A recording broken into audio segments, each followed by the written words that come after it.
So ngayon po ay atin pa rin pong ipagpapatuloy ang ating sermon series na nanggagaling po sa Book of Acts.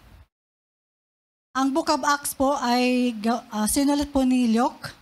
Sa ating pong sermon series, una pong nag-preach po ay si Pastor Regina noong August 1, which is ating sermon series ay pinamagatang pong The Beginning of the Church. Yung sumunod na nag-preach sa Ate Nora. Kay Ate Nora po, ang title ng kanyang tinuro ay God's Purpose for Miracle. Ito po yung ating pag-aaralan, ito po yung ating pag-uusapan, which is, ang title po is Confronting Christ's Murderers. Ito po yung Herod's Temple, kung saan nandun yung lumpo. Ito po yung bigger picture. Dito po ang gate, beautiful. Dito siya. Ito. So dito, naka-position yung lumpo. Pumasok si na Peter and John, doon siya nakita. So, ang kabubuan nito is, sa aking nabasa po, around 1/6 po sa buong lupain ng Jerusalem. Pagpasok dito, mayroong mga chambers, mga kwarto, and dito din po, ito yung portico, porch, Solomon's portico sa east. Sa north naman, mayroong northern portico and dito sa royal portico. Bakit ko sinasabi? Kasi sa succeeding mo na slides ay ating pong pag-aaralan, mababanggit po ang Solomon's portico. So ito po yung position ng Solomon's portico. The beautiful gate, ito po, imagine niyo kung gaano kataas, 75 feet high and 60 feet yung kanyang lapad width. So, ganong kalaki and it takes 20 men para maisara yun. And this is made of current brass and mga plates of gold. So, ganong siya kaganda. So, bakit dyan nag-stand yung or dyan posisyon ng beggar? Kasi dahil sa maganda yung gate, maraming gustong dumaan dyan. Siyempre, pag maganda, gano'n naman tayo kung saan mas magandang daan, mas pleasant to our eyes, mas gusto natin doon dumaan. So, dito, prefer ng isang lumpo na position para madami siyang mahingi. But, ito kung mapapansin nyo to, mayroon siyang message here. There is the message na only Jews can enter this place. Non-Jews are not allowed to enter.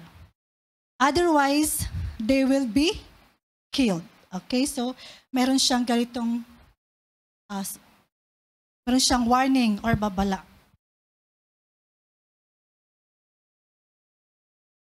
So ito po yung portico ni Solomon, yung last verse po na Ate Nora. So nandito po yung ating location.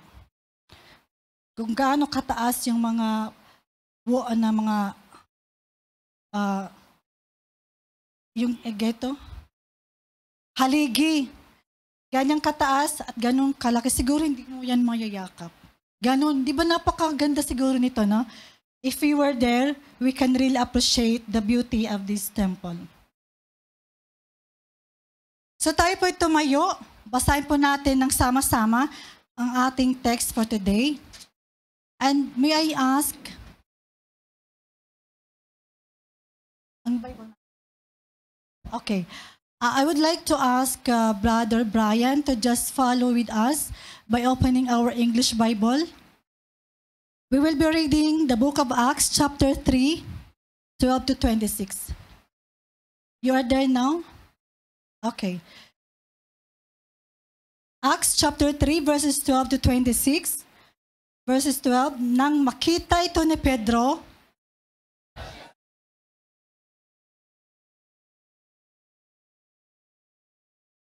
bakit ninyo kami tinititigan na para bang sa pamamagitan ng aming sariling kapangyarihan o kabanalan ay napalakad namin siya? Niwalhati ng Diyos ni Abraham, ng Diyos na Isaac at ng Diyos ni Jacob at ang Diyos ng ating mga ninuno ang kanyang lingkod na si Jesus na inyong ibinigay at inyong itinakwil sa harap ni Pilato. Bagaman siya'y nagpasyang pawalan siya.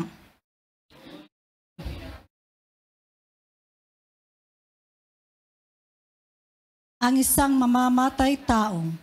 At inyong pinatay ang may akda ng buhay na muling binuhay ng Diyos mula sa mga patay. Mga saksi kami sa bagay na ito. Sa pamamagitan ng pananampalataya sa kanyang pangalan, ang kanyang pangalan ay nagpalakas sa taong ito na inyong nakikita at nakikilala. Ang pananampalataya sa pamamagitan ni Jesus ang nagkaloob sa taong ito ng ganitong sakdal sa harapan ninyong lahat. At ngayon, mga kapatid, nalalaman kong ginawa ninyo iyon sa inyong kamangmangan tulad ng inyong mga pinuno.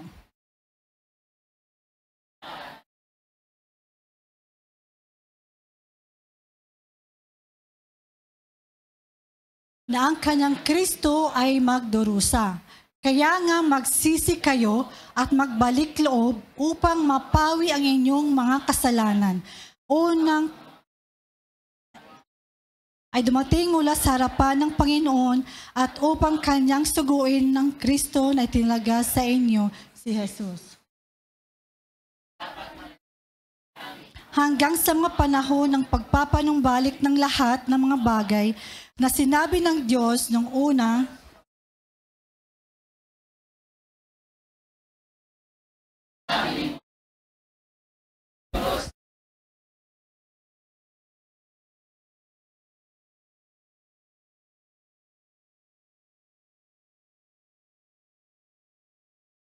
ang bawat tao na hindi makinig sa propetang iyon ay lubos na pupuksain mula sa bayan. Mula kay Samuel at ang mga sumunod sa kanya, sa dami ng mga nagsalita ay nagpahayag din tungkol sa mga araw na ito. Kayo ang mga anak at ng tipan ay binigay ng Diyos sa inyong mga ninuno, na sinasabi kay Abraham at sa pamamagitan ng inyong binhi ay pagpapalain ng lahat ng mga angkan sa lupa. Nang piliin ng Diyos ang kanyang lingkod, siya ay kanyang unang sinugo sa inyo upang kayo'y pagpalain sa pamamagitan ng pagtalikod ng bawat isa sa inyo sa inyong mga kasamaan. Samahan po niyo po ako sa maiksing panalangin, tayo pa manatili nakaupo. Diyos namin makapangyarihan sa lahat, Lord, pinupuri ka namin, sinasamba, dinadakila. Salamat, Panginoon, sa araw na ito. Salamat, Lord, sa oras na ito, inyong binigay po sa akin. Salamat sa privilege na maghatid na inyong salita. Lord, I'm praying na kayo po ang magsalita po para sa akin.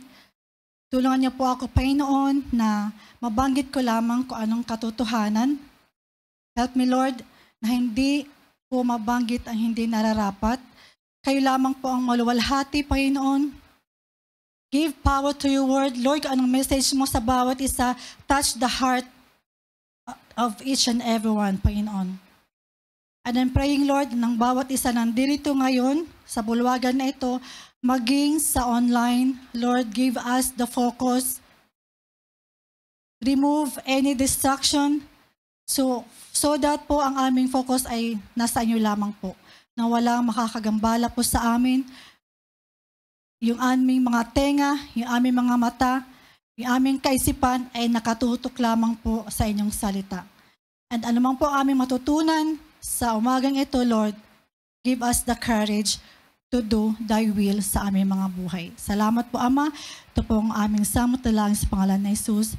Amen. So yan po. Tayo po'y makakaupo. At tayo po'y makikinig ngayon sa ating sa preaching na ibinigay sa atin.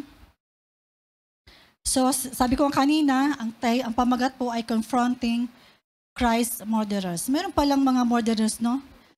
Malalaman natin sino itong mga Christ murderers sa ating pag-aaral sa umagang ito. So ang topic po natin ay may 2 puntos, main points. Una po ay ang the guilt o ang kasalanan. Kasalanan ng mga tinutukoy na murderer sa ating text for today. At ano yung biyaya na binigay sa kanila na ating Panginoon.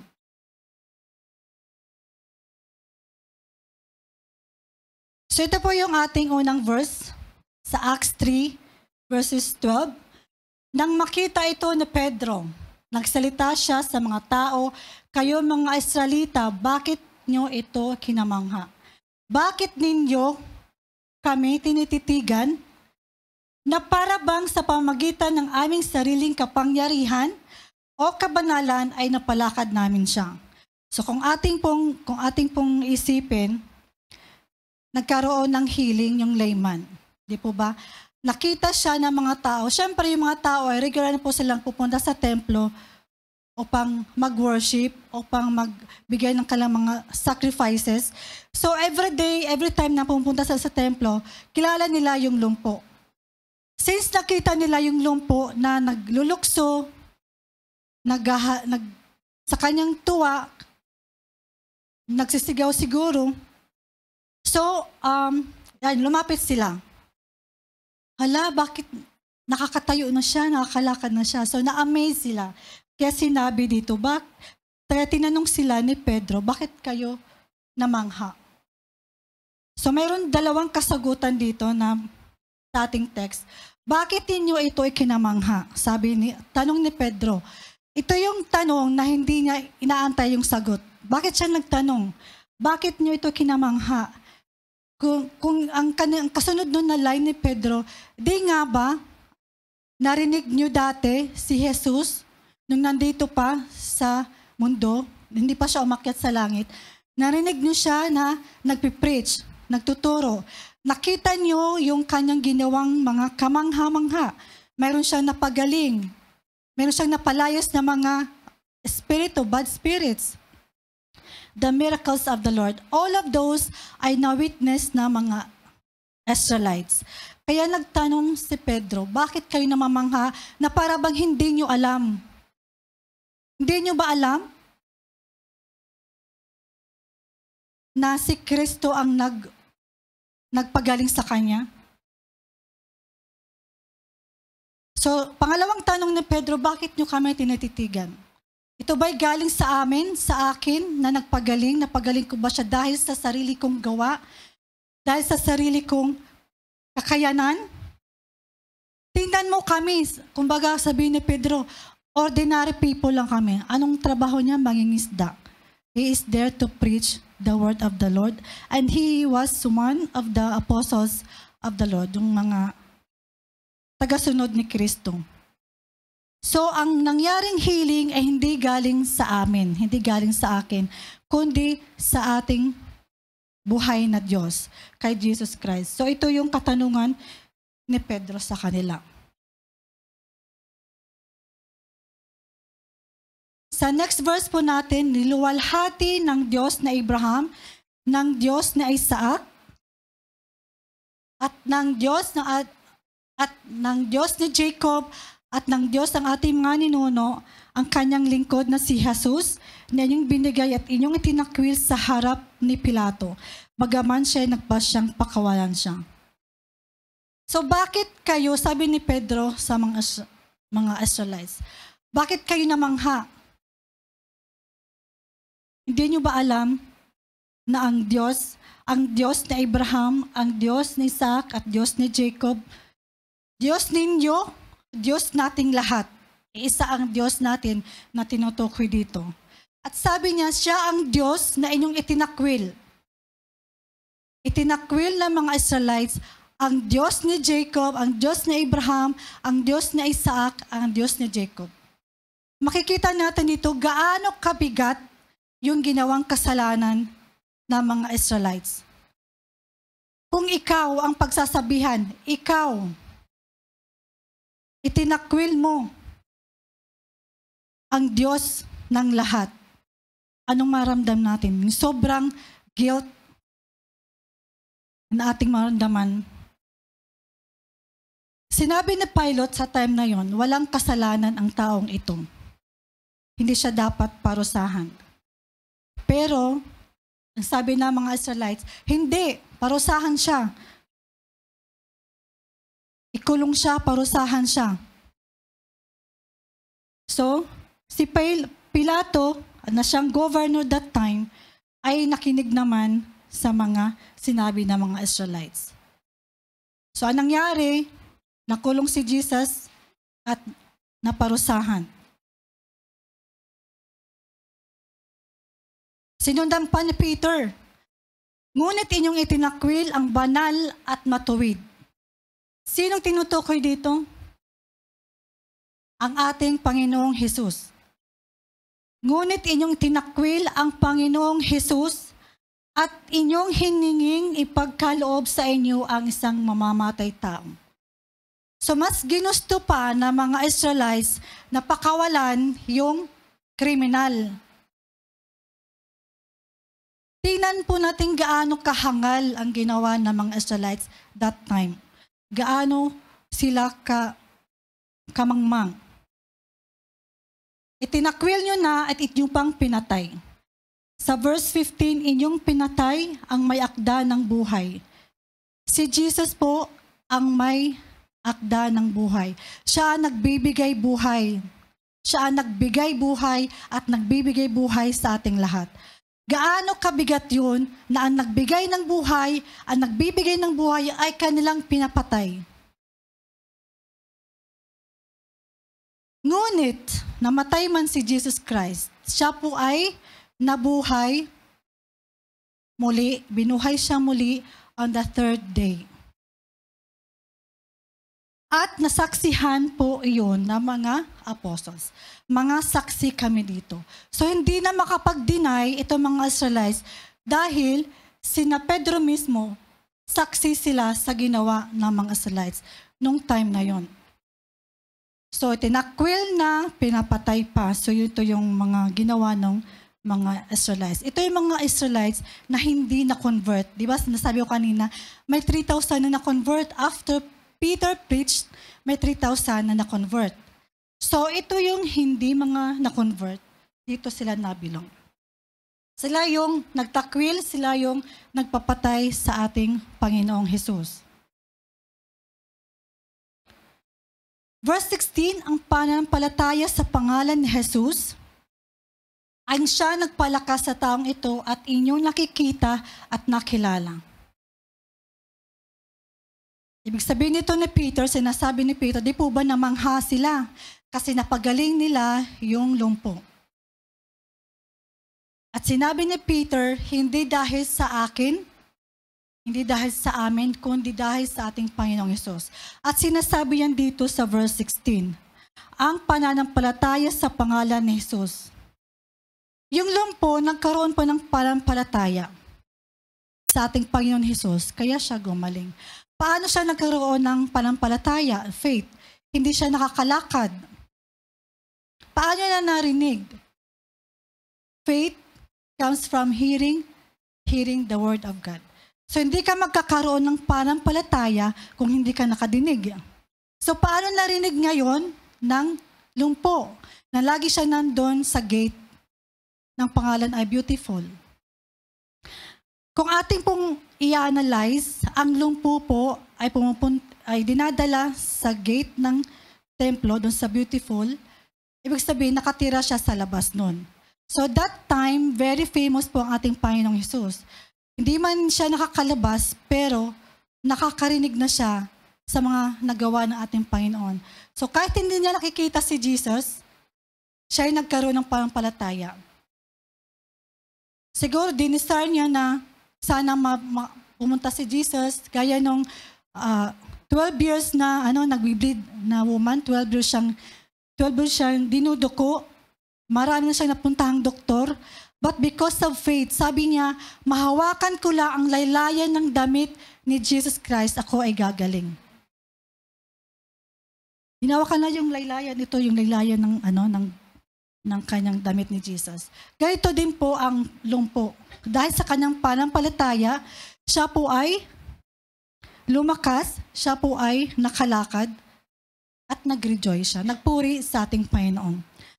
Ang pananampalataya kay Jesus ang nagpagaling sa kanya. Because of the faith, he was healed. Kaya nakita yon ng mga crowd, ng mga nandun, ng mga Israelites. So makikita natin dito na there is power In the name of Jesus, there is power sa faith natin kay Lord. Malaking nagagawa pag tayo'y nandoon ng pananampalataya sa ating Panginoong Hesus. Nothing is impossible in the Lord and with the Lord. So, ano yung mga kasalanan na nagawa ng mga Israelites? Ang pagtakwil sa Panginoong Hesus, ang pagpatay, sa kanilang pagtakwil na nagkaroon ng result na pagpapako sa ating Panginoon Hesus sa krus. So sila ang naging dahilan bakit si Lord ay namatay. Sila ang dahilan bakit si Lord ay naparusahan. Napanood niyo po yung Passion of Christ? Have you watched that movie? Umiyak ba kayo? Umiyak kayo? Sino hindi umiyak? Who did not cry after watching the Passion of the Christ? Sino hindi umiyak? So lahat umiyak. Ako din umiyak. So makikita natin doon kung gaano kasakit ang kanyang nararamdaman. Kung gaano kahirap na in behalf of us, tayo dapat yun eh. Tayo dapat ang parusahan. Tayo dapat ang latiguhin. Tayo dapat ang ilagay sa krus dahil tayo ang makasalanan. Pero dahil sa pagmamahal ating Panginoon, inako na yun lahat. Inabsorb niya lahat ang mga kasalanan ng noon ng mga tao. Ngayon, nakasalanan natin at sa magagawa pa natin mga kasalanan. Ganon ang pagmamahal ng ating Panginoon Hesus. Tayo dapat ang mapako sa krus. Dahil ang kasalanan ay mayroong karapatang kaparusahan. But ginawa yun ng Lord. So anong ikatlong kasalanan ng mga Israelites? Ang kanilang pagtanggi sa tagapagligtas. Ang Israelites ay hindi naniniwala ng ating Panginoong Hesus ay siyang tagapagligtas, ang Messiah. They do not believe that the Lord Jesus Christ is the Messiah na kanilang inaantay. Bakit sila hindi naniwala? Dahil ini-expect nila na ang Jesus Christ, ang Messiah na dadating, ay someone very popular na hindi ipinanganak sa mababang antas. Di po ba? Pinganak si Lord sa sabsaban. Ang kanyang parents, ang kanyang tatay carpenter. So hindi matanggap yon ng mga Israelites. Kaya hindi nila tanggap si Jesus na po, siya po ay tagapagligtas. Ito ang kanilang problema. Kaya nagawa nila ipapako sa krus, nagawa nilang ikulong ang ating Panginoon dahil hindi sila naniniwala ang ating Panginoong Hesus ay siyang tagapagligtas. So nabanggitan natin ang kasalanan. Atin naman pong babaybayin kung ano yung biyaya na ibinigay ng ating Panginoong Hesus. Sa verse 17, at ngayon mga kapatid, nalalaman kong ginawa ninyo iyon sa inyong mga kamangmangan, tulad ng inyong mga pinuno. Kausap niya yung mga Israelites, mga Jews. Alam ko na nagawa niyo dahil kayo ay mangmang. Hindi niyo alam ang ginagawa niyo. Ang mga pinuno, sabi niya dito, tulad ng inyong mga pinuno, kayo'y mangmang. Ang mga pinuno, usually, ay sila po ay maalam. Yung mga Sadducees, priest, maalam sila sa book ng Lord, sa Word of God. Maalam sila. Pero kahit maalam sila, nagawa pa rin nilang hindi maniwala sa ating Panginoon. Nagawa pa rin nila dahil sila'y mangmang. Kahit alam nila, pero hindi sila naniwala. So, meron silang nalalaman sa salita ng Lord, pero hindi sila naniwala na ang Diyos natin ay ang tagapagligtas. So, kahit matalino sila, sila pa rin ay mangmang kasi nagawa nila yon sa ating Panginoon. Kahit tayo, kung kahit mayroon tayong kaalaman, pero hindi natin ginagawa, tayo nagiging mangmang, di po ba? Sa verse 18, ngunit sa ganitong paraan, tinutukoy po dito yung kanilang kamangmangan na sinasabi ni Pedro. Dahil, ngunit sa ganitong paraan, Dahil sa iyong kamangmangan, naparasahan ng Diyos, namatay ang Diyos sa krus, pinako ang Diyos sa krus, tinupad ng Diyos ang kanyang ipinahayag na mangyayari sa pamamagitan ng lahat ng mga propeta. So ito po ang lahat ng nangyari sa mga event na yon. Lahat po yun ay nabanggit na sa Old Testament. Nabanggit na darating ang Misaya, nabanggit na magdudusa siya, nabanggit na yon before pa man na nangyari, napatay siya o na pako sa krus, nabanggit na yon, na prophesy na yon na mangyayari. Kaya yun ang sabi dito. Ipinahayag na mangyayari sa pamamagitan ng lahat ng mga propeta.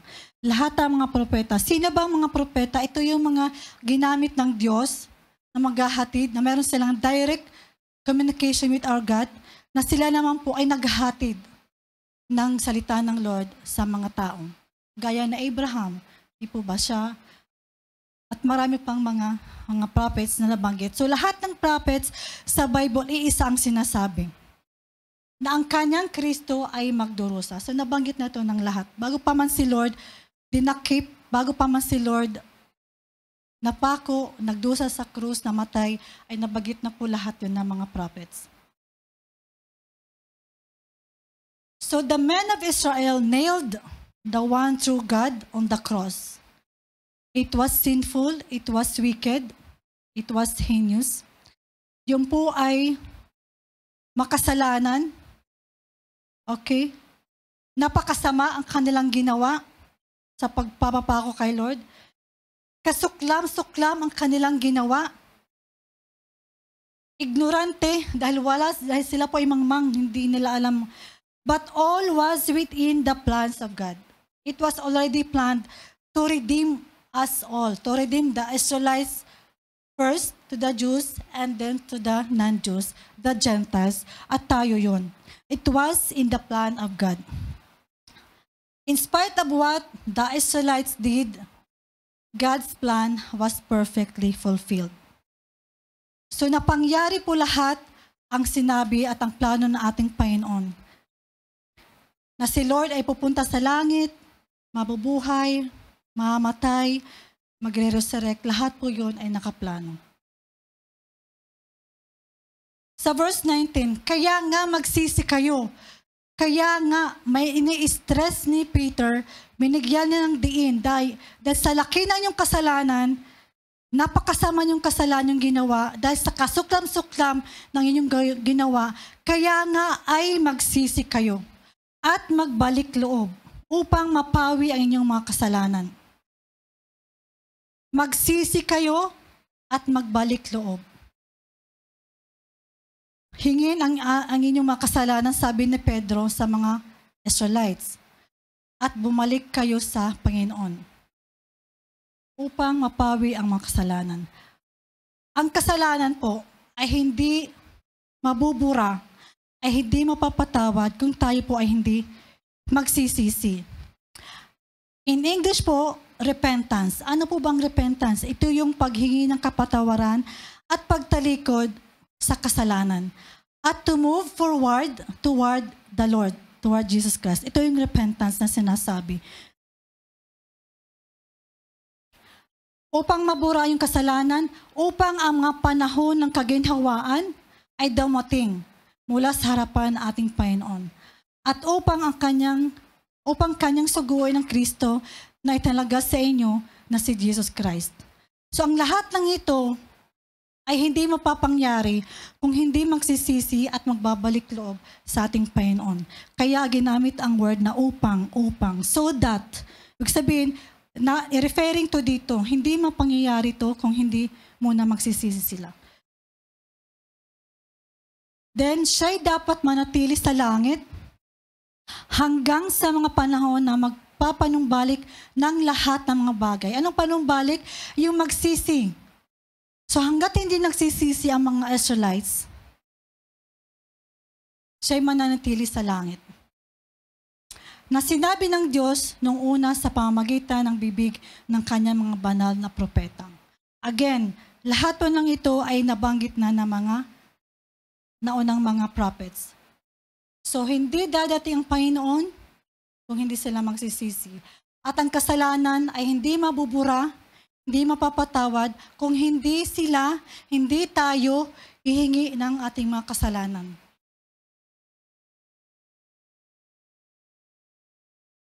So, anong grasya na sinabi dito? Ano yung grace ng Panginoon? Ito yung pagtupad sa mga prophecy. Yung pagtupad sa mga prophecy. Then, pag tayo humingi ng kapatawaran, magkakaroon tayo ng kaginhawaan, magiging free tayo sa mga kasalanan,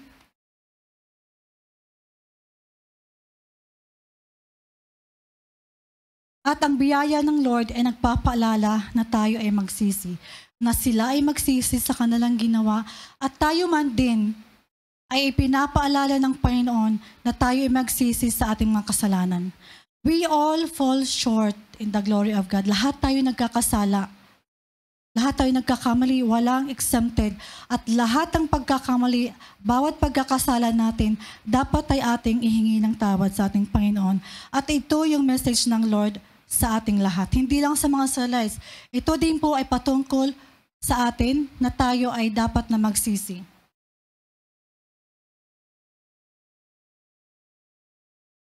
So ano yung katotohanan about sa repentance o paghingi ng tawad at pagtalikod sa kasalanan at mag-move forward sa ating Panginoon?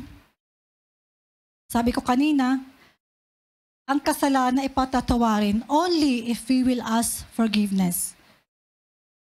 Kasi kung ikikimkim lang natin na ating kasalanan at hindi natin babanggitin sa ating Panginoon, paano tayo mapapatawad ng Lord? God, our God is a forgiving God. Pero kung hindi tayo hingi ng kapatawaran sa bawat pagkakamali natin, sa isip, salta, sa gawa, paano tayo patawarin ating Panginoon?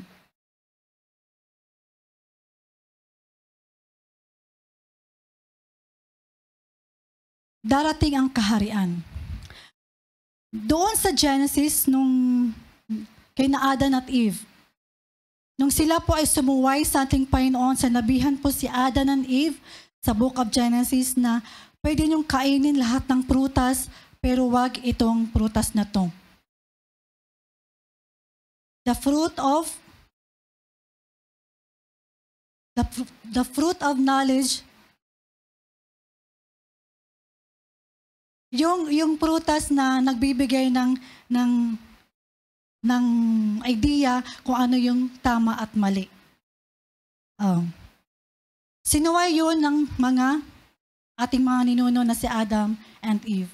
Nung sinuway nila yon, ang naging consequence yun ay nagkaroon ng kamatayan, spiritual and physical. So tayo na hindi naniniwala sa ating Panginoong Hesus, na wala pang paniniwala, ang ating pong spirito ay patay. Dahil ito po ay nangyari nung sinuway ng Adam and Eve ang kautosan ng Lord.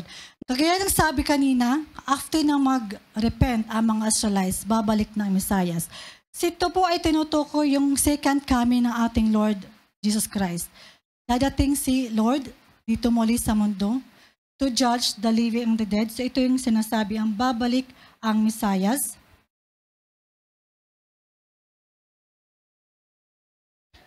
So pag tayo'y nagsisi sa ating mga kasalanan, tayo maiwasan natin ang paghatol. Ano yung paghatol sa mga taong makasalanan? Ang taong makasalanan ay hindi makakapasok sa kaharian ng Diyos. Pag tayo namatay, lahat namang tayo mamamatay, tayo magde-depart sa mundong ito, pag tayo ay hindi naniwala, sumunod sa ating Panginoong Hesus, ay hahatulan tayo.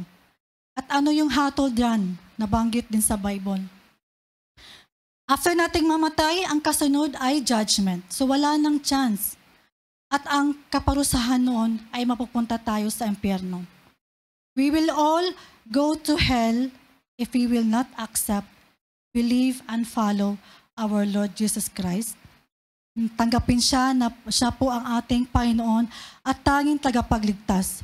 Ito po yung sinasabi ng message ng Biblia. Mayroong paghatol sa mga taong hindi nagre-repent, hindi humingi ng tawad, at hindi nagbabalik loob sa ating Panginoong Hesus. Ang lahat ng to, pag tayo humingi ng tawad, ang lahat ay mapapangyari kung ano mga pangako ng ating Panginoon. Kagaya ng mga Israelites, pag sila ay nagbalik loob sa ating Panginoon, darating po ang Mesiyas. Sa verse 22, tunay na sinabi ni Moises, ang Panginoong Diyos ay pipili para sa inyo ng isang propeta gaya ko mula sa inyong mga kapatid. Pakinggan ninyo siya sa lahat ng bagay na sabihin niya sa inyo. Sinasabi niya sa mga Israelites, pakinggan niyo siya. Ang Panginoon ay pipili ng isang propeta at papakinggan niyo siya. Makinig kayo, sabi ng text na to. Ang bawat tao na hindi makinig sa propeta ngayon ay lubos na pupuksain. Ay lubos na magkakaroon ng paghatol. Ang bawat tao, hindi lang Israelites, all of us nakakarinig ngayon ng salita ng Panginoon. Ang bawat tao, hindi lang sinabi ang mga Israelites. So lahat tayo na nakarinig, nakabasa ng message na to, na hindi makinig sa propeta ngayon, ay lubos na pupuksain.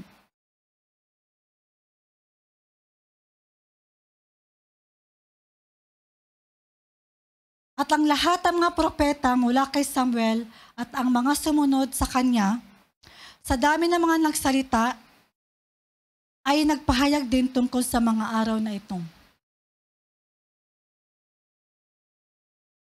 Bakit si Samuel? Siya po ang sumunod, ang mga siya pa ang naunang mga propeta. Ang sumunod dyan, mayroong sina Ezekiel, sina Jeremiah, si David, si Daniel. So marami sila mga propeta na nagsabi at nagpahayag tungkol sa ganitong message. Na ang lahat ay dapat na makinig. Lahat ay dapat humingi ng kapatawaran. Kung hindi, ay bawat isa na hindi makinig at hindi humingi ng tawad ay mapaparusahan. So lahat ng propeta ay isa ang message. Sa 25, kayo ang mga anak ng propeta at ng tipan na binigay ng Diyos sa inyong mga ninuno. At sinasabi kay Abraham, at sa pamagitan ng inyong binhi ay pagpapalain ang lahat ng mga angkan sa lupa. Bakit nasabi ni Peter sa mga Israelites na kayo ang mga anak ng propeta? Si Abraham po ay isang prophet. Nagkaanak po siya sa Isaac. At sa Isaac, nagkaroon din po ng dalawang anak, si Esau at Jacob. Ngayon si Jacob ang pinagpala ng ating Panginoon. Binago ng Lord ang pangalan ng Jacob, naging Israel. At si Jacob nagkaroon ng 12 na anak, na nagkaroon ng 12 tribes. So diyan nagsimula, kaya sila tinawag na kayo mga anak ng mga propeta. Kasi yan ang kanilang pinagmulan. At ng tipan na binigay ng Diyos kay Abraham. Sinabi ng Lord kay Abraham na pagpapalain ko ang iyong binhi. So kasama yan dyan, mga nagtugis or nagpapako kay Lord. Kasama sila kasi Israelite sila. So kayo mga anak ng propeta, nang piliin ng Diyos ang kanyang lingkod, siya ay kanyang unang sinugo sa inyo upang kayo pagpalain sa pamamagitan ng pagtalikod ng bawat isa sa inyong mga kasamaan. Sa pagpapalain kayo kung kayo ay tatalikod sa inyong mga kasalanan. Pagpapalain tayo kung tayo tatalikod sa ating mga kasalanan. Kung tayo patuloy na magkakaroon ng kasalanan, paulit-ulit po nating ginagawa. Alam natin na mali. Pero paulit-ulit po natin gagawin at paulit-ulit po natin ginagawa, imbes na biyaya, anong kapalit? Anong kabaliktaran ng biyaya? Parusa, a curse. So hindi lang ang message na to para sa mga Israelites, it is also for us. Ang pagtalikod sa bawat sa inyo, sa inyong mga kasamaan, sa inyong mga maling gawa, sa inyong mga maling iniisip, mga maling sinasabi, talikuran nating lahat. Instead, anong gawin natin? Lumakad tayo patungo sa ating Diyos. Kasi pag hindi, tayo po ay pupunta sa impyerno. Wala pong ibang pupuntahan, kundi langit lang at impyerno. At ang yon ay masasabi lamang po kung anong ginagawa natin ngayon. If we follow Christ, at this point of our lives, we believe and follow Jesus Christ as our Lord and Savior, pupunta tayo sa heaven. Kasi yun po ang kanyang pangako. And it is also written, kabaliktaran naman nun, hindi mo tinatanggap, kagaya ng mga Israelites, itinakwil, hindi tinanggap na siya ay tagapagligtas, nandun ang pagpuksa sa kanila. Yung pagbibigay ng hatol. So ito po yung ang last verse natin. So nabanggit po natin, ang kasalanan, ang pagtatakwil kay Jesus, ang ginawa nila, ang pagpatay kay Jesus, the Messiah, at ang kanilang pagtanggi sa tagapagligtas na si Jesus pa rin. Ito yung malaking kasalanan na ginawa ng mga Israelites. Nakasuklam-suklam, napakasama, walang kasing sama. At kung ating i-apply ngayon, if we deny our Lord, if we don't accept the Lord Jesus Christ as our Lord and only Savior, the same po ang ating, the same scenario po ang ating hahantungan, ang paghatol ng Panginoon. Kasi if we are sinners, hindi tayo humingi ng tawad, wala ang Jesus Christ sa ating mga puso, hindi tayo makakapasok sa kaharian ng Diyos. Saan tayo makakapasok? The other side. Sa hell yun. At hindi natin nanaisin yun. Hindi natin nanaisin na mapunta tayo sa impyerno.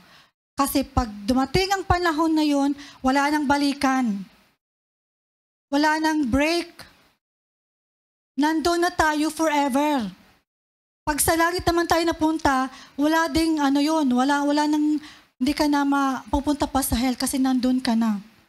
Bakit? Dahil tinanggap natin, naniwala tayo at tinanggap natin ang Lord, tayo sumusunod sa ating Panginoon at yun po ang pangako ng Biblia. Ano yung grasya na binigay ng Panginoon? Ang pagtupad sa mga propesiya. Lahat po na nangyari sa previous, lahat na nangyari kay Jesus ay nasabi na po ng mga dumaang mga propeta. At pinapaalala ng Lord na tayo ay magsisi sa ating mga kasalanan, talikuran ng ating mga kasalanan, dahil may pangako ang Diyos ang kaginhawaan. Alam niyo po ba, pag tayo may kasalanan, tayo po ay nakakulong sa kasalanan. So, we are a slave of the sin na ating mga ginagawa. Si Lord lang ang tanging makakatanggal nun, ang ating Panginoong Jesus. We have yung tali ba na chain. So, si Lord lang ang makakaputol nun nang tayo ay magbabalik loob sa ating Panginoon. So bilang conclusion, gumagamit ang ating Panginoon ng mga tao o sitwasyon para ipalala sa bawat isa ang patungkol sa pagtalikod natin sa Diyos, kagaya ng paggagamit ni Pedro at Juan para harapin ang mga odyok para ipapatay si Jesucristo. The Lord always uses person, situation. Di po ba pag tayo'y nalulugmok, karamihan o hindi man lahat, pag tayo may problema, saka lang tayo lumalapat sa ating Panginoon. So ginagamit ng Lord, kagaya ng nangyari dito sa ating text na binasa, the Lord used Peter and John to preach sa mga Israelites. Para po sila ay marinig nila ang message na magsisi at manumbalik sa Diyos. Ganon din sa atin. Gagamit ang Panginoon ng mga tao, either friends natin, family, or minsan stranger pa, pag matabihan ka lang, mag-preach na sa'yo, magbigay na sa'yo, mag-share ng salita ng Lord. So gagamit ang Lord ng tao or situation man, problema, anything na hardships, troubles in life.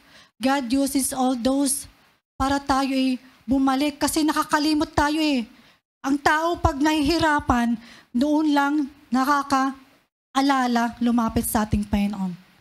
Dahil sa pagmamahal ng Lord, ginagamit ang mga situation natin upang tayo bumalik sa ating Panginoon. Hindi niya tayo hayaan. Pag pinili ka ng Lord na maligtas, ikaw po ay maliligtas. Malaki ang galit ng Panginoon sa mga nagkakasala. Pero mas malaki ang pagmamahal niya at awa dahil sa pinili pa rin ng Diyos na tuparin ang mga pangako dahil hindi niya kayang magsinungaling kahit sa mga taong nagtakwil at nagpapatay sa kanyang sariling anak. Yes, the Lord is holy. The Lord hates sin. The Lord hates the sinner. Kasi hindi lang naman kasalanan ang ayon ng Panginoon. Kaya tayo po ay binibigyan ni Lord ng chance na tayo ay manumbalik sa Kanya kasi hindi tayo pwedeng magkasama ang Panginoon na banal at ang makasalanan. Hindi pwedeng magsama yon. Ang Diyos ay banal, matuwid, tayo ay hindi. Only in the Lord Jesus Christ that we have the righteousness. Hindi natin sariling gawa. Only in the Lord Jesus Christ that we can have that righteousness. Na magiging matuwid tayo in the eyes of God if we have the Lord Jesus Christ. So malaki ang pagmamahal ng Panginoon. Sa kabila ng pagtakwil, sa kabila ng pag-deny, sa kabila ng hindi, sa kabila ng kanilang ginawa na napapako ang cross, sa laki ng pagmamahal ng Lord na dapat tayo parusahan, instead binigay niya ang kanyang bugtong anak, nag-iisang anak, that is Jesus Christ, na pumunta sa lupa upang mapangyari ang nais ng Panginoon na tayo ay maligtas sa for sure na kaparusahan. Because we are sinners. So kahit ginawa yon, ginawa pa rin ng Panginoon. Pangalawa, dahil sa pagmamahal. Pangalawa, dahil our Lord is faithful. Pag sinabi niyang isi-save niya tayo, isi-save niya tayo. Hindi siya sinungaling. Ang pangako ng Panginoon ay totoo pa rin niya. So kung ano bang pangako ng Lord na inyong pinangahawakan, have faith kasi totoo pa rin niya yun in His own good time and will. Grace is not the reward of the righteous, but the rescue for the ruined. Ang grasya, ang biyaya ay hindi gantimpala para sa mga matutuwid. Hindi siya gantimpala. Kundi, ito ay pag-rescue upang tayo ma-redeem sa ating tayo po'y wasak pag wala ang Lord. Tayo sa makasalanan, tayo po'y wasak. Okay? Binigay ng Lord ang grace pang tayo ma-redeem. Ang grace po ay hindi po natin hiningi. Ito po ay binibigay ng Panginoon. Ano yung grace? Ito po yung undeserved favor. Binibigyan ka ng Lord ng isang gift na hindi ka naman karapat-dapat bigyan. Tayo po'y makasalanan. Tayo karapat-dapat parusahan, pero binigay ng Panginoon ang kanyang bugtong anak para sa atin, para ito po ay ma-redeem. We don't deserve that. But the Lord, because of His grace, because of His love, He did what He did. Binigay niya ang kanyang nag-iisang anak upang tayo ay maligtas pag tayo naniwala sa Kanya. You are not even qualified to have, yet you receive. So yun nga ang sabi ko. Hindi tayo qualified, hindi tayo nararapat, pero God gave grace. All because the love of the Lord, the love of God.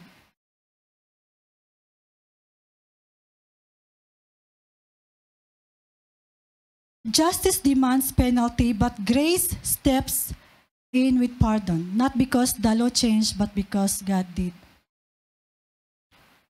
Ang justice, ang kasalanan, ay mayroong penalty. Demands penalty. Walang kasalanan na walang kaparusahan. Lahat ng kasalanan ay para parehas yan, mayroong consequence, mayroong parusang. But grace, sabi nga, steps in with pardon. Grace ay binibigyan tayo ng Lord ng pagkakataon na hindi maparusahan. Kaya binigyan tayo binigay niya ang kanyang nag-iisang anak. Kasi ayaw ng Lord na kahit makasalanan tayo, ayaw ng Lord ay mapunta tayo sa kaparusahan. Ayaw ng Lord na mapunta tayo sa impyerno. Kaya niya ginawa yun. We deserve hell, but because of the love of the Lord, He gave His only begotten Son, John 3:16. That whosoever believe in Him shall not perish, but have eternal life. This is the word of the Lord na mababasa natin sa John 3:16. Whosoever believe ay hindi mapaparusahan. Whosoever believe, whosoever follow, ay hindi mapaparusahan. Whoever commits his life to the Lord ay hindi mapaparusahan. Siyempre, ang kabaliktaran nun, pag hindi mo tinanggap ang Panginoon, hindi ka naniwala sa Panginoon, imbis na eternal life, you will have eternal death. That is the second death doon sa impyerno. Kasi namatay ka na, namatay na tayo, hindi natin tinanggap ang Lord, magkaroon pa tayo ng second death, yun na yun sa impyerno, which is wala na pong balikan. So habang may time pa, habang nakakarinig tayo ngayon, ang message po ay magsisi at manumbalik. Repent and move towards the Lord. Para magkaroon ng forgiveness sa ating mga kasalanan. Para tayo ay magkaroon ng kaginhawaan.